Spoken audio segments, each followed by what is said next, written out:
Alien Skin bamwaniriza nga muzira site zeri Fort Porto wiki etolodde nga muganda wange eggulire yaliina sajja wange Starboss Big Eye Sabayimbi yali akamugjeeko akataala. Alien Skin is such a clever artist. Nti muganda wange weewaawo bino bigenda ne bikola bwe biti naye yeetaagamu ke bayita maximum respect. Alien Skin yali aperforminga side zeyo Arua Northern Uganda niwabeerawo enkuba jjukira yasooka kutonnya.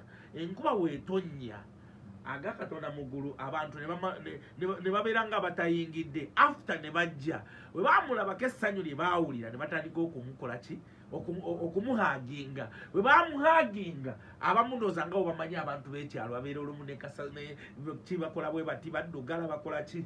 Kati abantu abatamwagala abayaaye b'endonge n'o bafuna sayansi bo bamanyi engeri y'okukubamu ne bamutandikirawo ka short video ti Alien Skin abantu tebamwagala baamukubye pupu. Alien Skin abantu tebamwagala baamukubye pupu.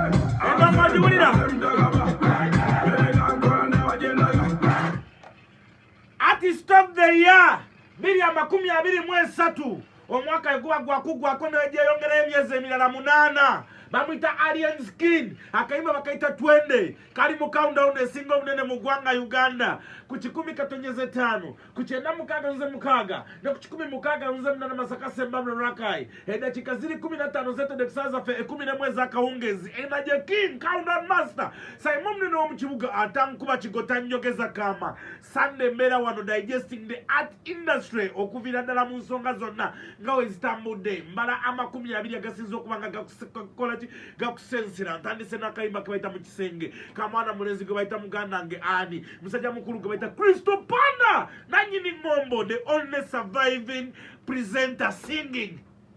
Ye presenter yekka muganda nga akyaliwo ng'akyayimba abantu bye bawaako okutu. Oyinza okubizalawa naye okuviira ddala mu lockdown mpaka kati akyatulimu. Yalina akayimba ke kali empere yalina endongo yerina mukyala mukulu gwe bayita Shiva Samali Kalungi weewaawo yali akiyitiriza nga buli bamuwa omuzindaalo okuyimba asooka kufukamira kwebazaani Shiba. Abantu ne bagamba musajja we Masaka empisa alina nnyingi kati yakomyewo n'endongo endala bagiyita mu kisenge ekubira ddala buladi wange and it is making it to the biggest radio countdown mu ggwanga Uganda ku 10/5 ku 9/6 ne ku 10/6 Masaka Semba Rakai twende. Alien Skin bamwaniriza nga muzira site zeri Fort Porto wiki etolodde nga muganda wange eggulire yaliina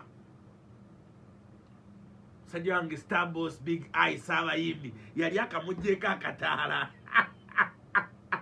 Alien Skin is such a clever artist. Nti muganda wange weewaawo bino bigenda ne bikola bwe biti naye yeetaagamu ke bayita maximum respect.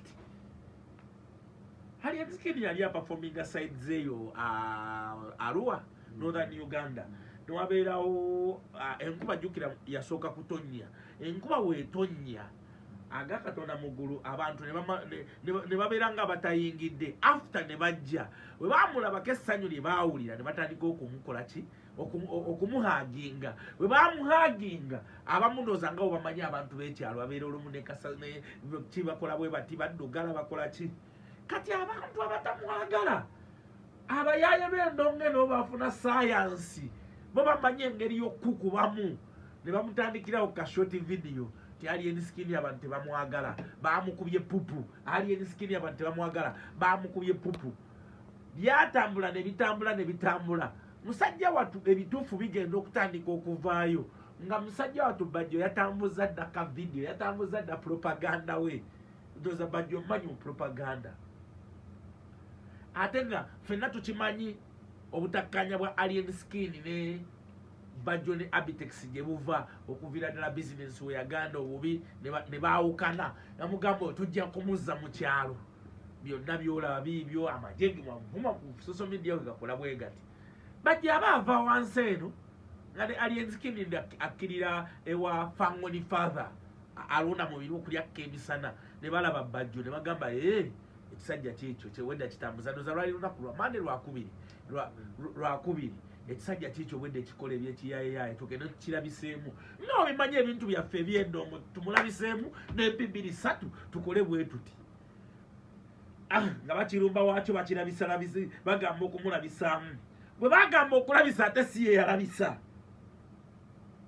ensonga nga zigenda wala mpaka mu Masasi mpaka wa situation eyo yabaawo naye ndoza situation eyo mu kusookera ddala wiina yali Banjo kuba Banjo babakukuba ensi ekulindiridde bangi boonyiizizza tola nti Aleese Skin naye alina batamwagala naye awula Aleese n'amukuba mwana Aleese n'amukubamu naye kakati ssebo walaga obukugu ne katiyagasi n'obukodyo obwonna bwe walaga n'ovaayo ng'oli wiina nga n'ebiyimbye bitakwagala nabyo muganda nga obikubye eki obikubye ejjooka kituufu era waliwo abayimbi bangi abagala Aleese Skin yagwe oba n'abantu bangi abagala Aleese Skin yagwe spesi yabwe agitutte omwaka guno gwonna era nga nabo ekyo Banjo kye yakola baasanyuka amulabisizaamu nga bo baali bagala n'ekisingako kaawo.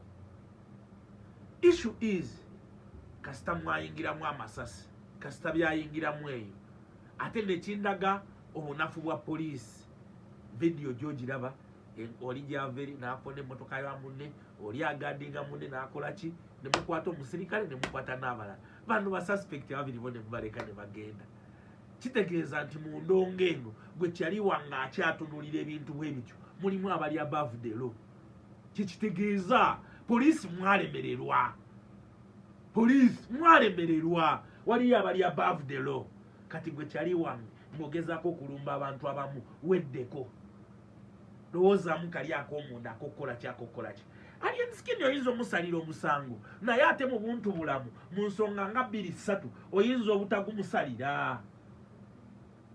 Abasajja abo Abitex Banjo balina engeri gye bazimbye ku kisajja akayumba. Believe me, bulandi y'omusajja egenze tagisi kukola ki okukka. Abasajja balina engeri gye bazimbye ekisajja ekyo bakizimbyeko akayumba ate nakyo wetaaga okukiwa respect kigumu.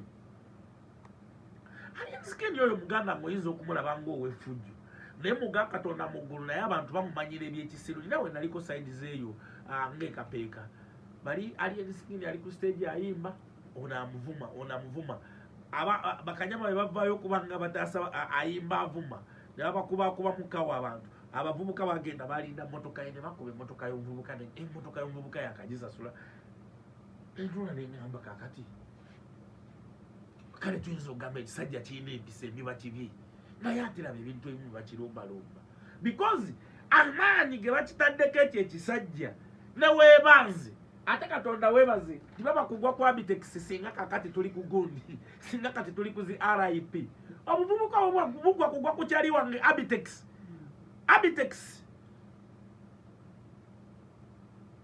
abo omu ku bayaye bemanyi mu ndongo Abitex ng'akwesibyeko ne Banjo era olina okwebaza ekyo ekisajja kyali Aleese Skin kigumu kyali kirina engeri gye kyasenseramu bakinyenyeza ne bakinyenya naye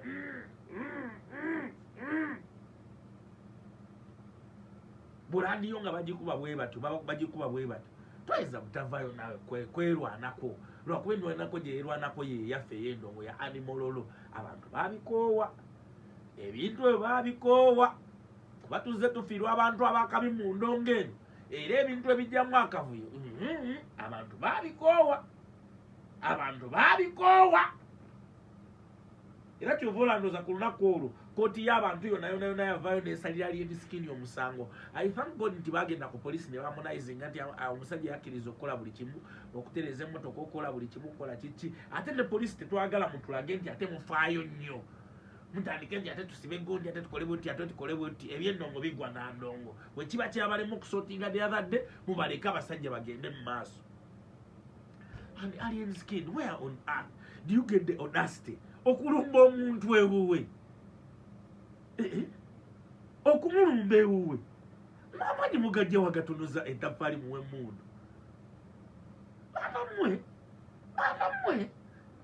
mmwe Egali ezo zibaddewo era zijja kuba wadde zibaddewo. Naye endongo yakoowa ebintu bya violence.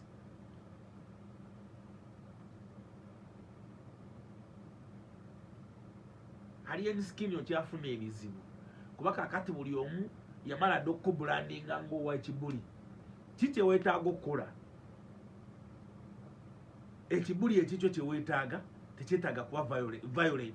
Kyetaaga kyakulabisa bulabisa. Olaba nga bwe bakwata katisi tebalina kye bamukoze ne bamulabisaamu bulabisa. Kyekyo ekibuli. Naye ekirimu eŋŋumi ekirimu ki? Kola kibuli nga kyakulabisa bulabisa. Kibuli nga kyakulabisa bulabisa. Ate Katonda yawa kisajja eky'omukisa. Ffenna tukimanyi nti alien skin amaanyi agasinga gava ku social media. Okwo ku TikTok owawa era abeera okundo ku TikTok akyakolakola live ze okuva ndoza ku ssaawa nga nyezi ekiro mpaka ku 12 eno awakaakena ina loyo miliki weno wayaka waine asibye takisini wayaka akyakola TikTok live zezo. Kakati ku social media okwo ebisajja bigenda bimuleetera amaanyi. Wiki eyo Big Eye agenda agibuutikira atandika okutwala amaanyi ge ku social media. Katonda n'akiyamba ekisajja ne kigenda kifuna strong eyo gundi skande eyo n'ekikomyawo eremuleka waggulu. Nze naawe ziri 24 zetode kusaaza ffe kyali wange emmeka 11 akawungezi. Tugenda kwogera ebintu ebirala bingi. Olutalo wakati wa Lydia Jazibini Kalonda Ntongo ani abatabula tujja kulwogerako. Bato yabadde etya yawedde etya ani wina mu byonna byonna ogenda kubifunira wano ku 10 ku 9 ne ku 10 Masaka Sembabule Rakai. Njagala nkutwale ku namba 18.